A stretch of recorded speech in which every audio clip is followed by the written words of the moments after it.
नमस्कार दोस्तों, आज हम आपको सिक्किम ले चलते हैं। सिक्किम भारत के उत्तर पूर्व में स्थित है। इसकी राजधानी गंगटोक है। यहाँ का सबसे नज़दीकी रेलवे स्टेशन न्यू जलपाईगुड़ी है। इसे एनजेपी भी कहा जाता है। गंगटोक एनजेपी रेलवे स्टेशन से 118 किलोमीटर की दूरी पर स्थित है। सिक्किम 3 देशों से घिरा हुआ है। इसके पूरब में भूटान, उत्तर में चीन और पश्चिम में नेपाल देश हैं। आइए सफ़र की शुरुआत करते हैं। बनजाखरी झरना यह अपने प्राकृतिक सुंदरता के लिए बहुत प्रसिद्ध है और गंगटोक आने वाले सभी पर्यटकों को यहाँ जरूर घूमना चाहिए। यह झरना 2 एकड़ क्षेत्र में फैला हुआ है जो गंगटोक से 10 किलोमीटर की दूरी पर स्थित है। यह झरना लगभग 40 फीट की ऊंचाई से गिरता है। बनजाखरी 2 शब्दों से मिलकर बना हुआ है। बाना का अर्थ है जंगल और झाखरी का अर्थ है मरहम लगाने वाला। बनजाखरी झरने के बगल में ही एक पार्क है जिसे यहाँ ऊर्जा पार्क भी कहा जाता है। यहाँ आप आराम से 1 से 2 घंटे बिता सकते हैं और फोटो शूट कर सकते हैं। रोपवे गंगटोक शहर को देखने का एक सुंदर तरीका है। रोपवे का जॉय राइड महज 10 मिनट का रास्ता है। रोपवे का एक तरफ का पर है यह बड़ा ही आनंददायक। इस दौरान आप गंगटोक शहर का विहंगम नज़ारा देख सकते हैं। आप आसमान में होते हैं और सारा गंगटोक शहर आपके चारों तरफ दिखाई देता है। इस दौरान रोपवे में चल रहे बच्चे बहुत ही खुश होते हैं। एक तरफ तो गहरी खाई दिखाई देती है और दूसरी तरफ शहर के भवन दिखाई देते हैं। रोपवे का टिकट बड़ों के लिए 80 रुपये और बच्चों के लिए 50 रुपये है।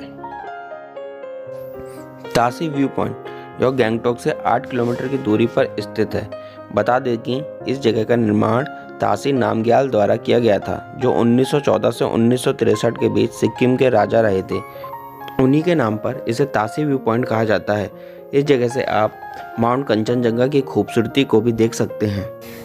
हनुमान टॉप यह गंगटोक का एक बहुत प्रसिद्ध मंदिर है जिसका नाम हनुमान जी के नाम पर रखा गया है। इस मंदिर की देखभाल भारतीय सेना द्वारा की जाती है। इस मंदिर की सबसे खास बात यह है कि यह मंदिर 7200 फीट की ऊंचाई पर स्थित है, जो दुनिया की तीसरी सबसे ऊंची चोटी है। गणेश टॉप यह गंगटोक में भगवान गणेश का सबसे प्रसिद्ध मंदिर है, इसलिए इसे गणेश टॉक भी कहा जाता है। भगवान गणेश का यह मंदिर एक पहाड़ी पर स्थित है, जिससे यहाँ आने वाले पर्यटकों को यहाँ आसपास के सुंदर दृश्य देखने को मिलते हैं। एमजी रोड यह गंगटोक का दिल कहा जाता है। यह जगह आने वाले लोगों द्वारा बेहद पसंद की जाती है। बता दें कि एमजी रोड सिक्किम राज्य की राजधानी का केंद्रीय शॉपिंग हब भी है। यह सड़क लगभग 1 किलोमीटर की है और यहाँ की खास बात यह है कि यहाँ पर सफाई का बहुत ध्यान रखा जाता है। इस जगह पर केवल पैदल यात्री ही आ सकते हैं और वाहनों को यहाँ आने की बिल्कुल भी अनुमति नहीं है। एमजी रोड के दोनों तरफ की इमारतों को सरकार की पहल पर हरे रंग से सजाया गया है, जो कि देखने में बहुत ही खूबसूरत लगती है। डोड्रुल चोटी यह सिक्किम के सबसे महत्वपूर्ण स्तूपों में से एक है। इसका निर्माण वर्ष 1945 है। इसका निर्माण त्रुसेली और रिम्पोचे के समय में हुआ था। बता दें कि इस स्तूप में लगभग 108 मणि, लाहौर या प्रार्थना चक्र हैं। पहियों को महत्वपूर्ण मंत्रों के साथ उकेड़ा गया है, जिन्हें घुमाकर जाप किया जाता है। नामग्याल इंस्टीट्यूट ऑफ तिब्बतोलॉजी भारत में गंगटोक की पहाड़ियों में स्थित तिब्बती साहित्य और शिल्प का यह अनूठा भंडार है। भारत में इस प्रकार का यह एकमात्र स्थान है। यह समुद्र तल से लगभग 5500 फीट की ऊंचाई पर स्थित है। सिक्किम के 11वें शासक सर तासी नामग्याल जी ने 1958 में इसकी स्थापना की थी। देश के प्रथम प्रधानमंत्री जवाहरलाल नेहरू ने 1 अक्टूबर 1958 को इस संस्थान का उद्घाटन किया था। नाथुला पास यह भारत चीन की सीमा पर स्थित है। इसे देखने के लिए आपको एक परमिट की ज़रूरत होती है। इस परमिट को आप गंगटोक जाने के बाद आसानी से हासिल कर सकते हैं। बता दें कि नाथुला पास भारत चीन सीमा पर सिर्फ भारतीय पर्यटकों को जाने की अनुमति होती है और विदेशियों को यहाँ आने की कोई अनुमति नहीं है। यह सीमा एक ऐसी जगह है जहाँ पर जाने के बाद आप भारतीय सैनिकों के साथ चीन के सैनिक और उनके गुजरने वाले ट्रकों को भी देख सकते हैं। युमथांग वैली यह सिक्किम के उत्तर में स्थित है। यह घाटी हिमालय पर्वतों से घिरी हुई है तथा यह बेहद ही खूबसूरत है। सिक्किम की राजधानी गंगटोक से यह 150 किलोमीटर की दूरी पर स्थित है। युमथांग घाटी को फूलों की घाटी भी कहा जाता है। यहाँ लाल, नारंगी, बैंगनी, पीले और सफ़ेद रंग के फूल देखने को मिल जाते हैं। भारी बर्फबारी के कारण युमथांग घाटी को दिसंबर से मार्च के बीच में बंद कर दिया जाता है।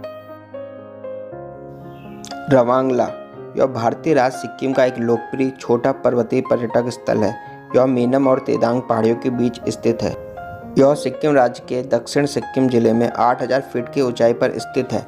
यह पर्यटक स्थल अपनी खूबसूरत धरोहर के रूप में वनस्पति, चाय बागान, स्मारक, जीव जंतु, बर्फ से ढकी चोटी, लहराते झरने, त्योहार, विचित्र गांव, पुराने मठ और विशिष्ट स्थानीय सांस्कृतिक वातावरण के कारण विदेशी पर्यटकों को अपनी ओर बहुत आकर्षित करता है।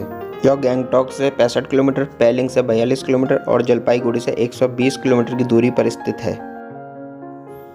योक्सोम यह भारत के सिक्किम राज्य के पश्चिमी सिक्किम जिले में स्थित एक शहर है। सन 1642 में सिक्किम की पहली राजधानी थी।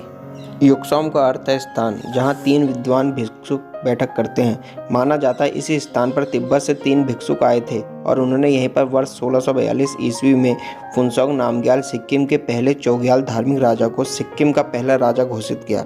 चोग्याल ने सिक्किम में करीब 333 वर्षों तक अपना शासन किया। यह शहर ट्रैकर्स के बीच में सबसे ज्यादा लोकप्रिय है। कंचनजंगा यह विश्व की तीसरी सबसे ऊंची पर्वत चोटी है। यह सिक्किम के उत्तर पश्चिम भाग में नेपाल सीमा के पास में है। यह समुद्र तल से 8586 मीटर की ऊंचाई पर स्थित है। कंचनजंगा का शाब्दिक अर्थ है बर्फ के 5 खजाने। इसमें 5 चोटियां सम्मिलित हैं, जिसमें से प्रत्येक चोटी सोना, चांदी, जवाहरात, अनाज एवं पुस्तक को समर्पित है। वर्ष 1852 तक कंचनजंगा को विश्व की सबसे ऊंची चोटी माना जाता था। इसके बाद माउंट एवरेस्ट को सबसे ऊंची चोटी घोषित किया गया।